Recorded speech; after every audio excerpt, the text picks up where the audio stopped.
नमस्कार बच्चों। प्रिम्य संख्याओं के गुणधर्म को बताने से पहले मैं आपको थोड़ा सा प्रिम्य संख्याओं के बारे में बता देना चाहता हूं कि प्रिम्य संख्याएं होती क्या है। वह प्रिम्य संख्या जिसको हम P बटे Q के रूप में लिख सकते हैं। P बटे Q के रूप में लिख सकते हैं। P और Q हमारे पास कोई भी पूर्णांक हो सकते हैं और Q बस बराबर नहीं, जीरो के होना चाहिए। या यूँ कह लीजिए कि 3/5, 6/7, 8/9 ये सभी की सभी प्रिम्य संख्या है, परंतु 8/0 ये प्रिम्य संख्या नहीं होगी। प्रिम्य संख्या का गुणधर्म है, पहला गुणधर्म है समवृत्त। समवृत्त जैसा कि इसका नाम लिखा हुआ है क्लोजर लॉ, इंग्लिश में बोलते हैं क्लोजर लॉ, हिंदी में बोलते हैं समवृत्त गुणधर्म। इसका क्या अर्थ है, बस यही समझ लीजिए कि कोई भी दो प्रिम्य संख्याएं का योग, कोई भी दो प्रिम्य संख्याओं का योग यदि प्रिम्य संख्या ही आता है तो प्रिम्य संख्याएं योग के अंतर्गत समवृत्त होंगी।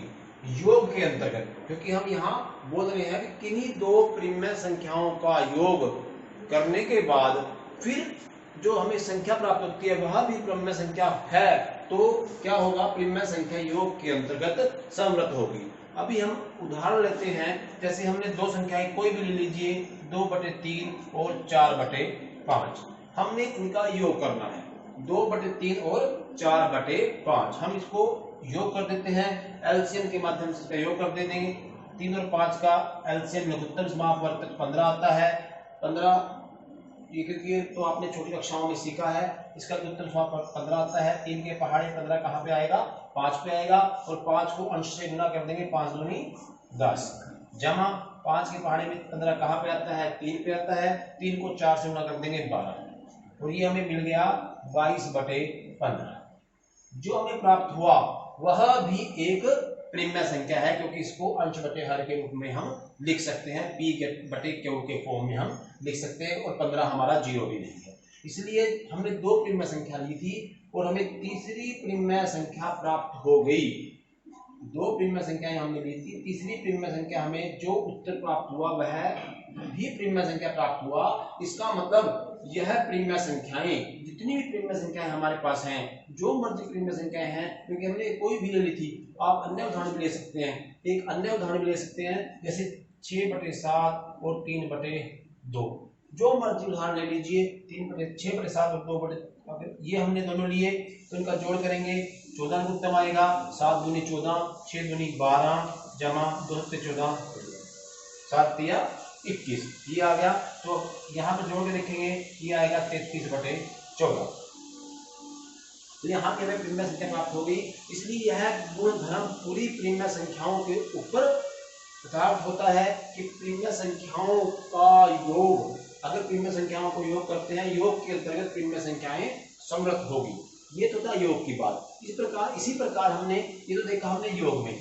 जब हम देखते हैं कि कोई भी दो प्रिम्य संख्याएं का व्यवकलन या घटा, यदि प्रिम्य संख्या आता है तो वह संख्या व्यवकलन या घटा के अंतर्गत समवृत्त होगा। यह बात भी हम अभी प्रूफ कर देते हैं कि किन्हीं दो संख्याओं का, हमने कोई भी दो प्रिम्य संख्याएं ले लीजिए, 6/7 माइनस 2/3, 6/7 माइनस 2/3 ली। अब हम इनको आपस में घटा रहे हैं। इसका लघुत्तम आएगा 21, 7 1 की आ जाएगा 18, और ये आ जाएगा 14, तो आ गया है 4/21।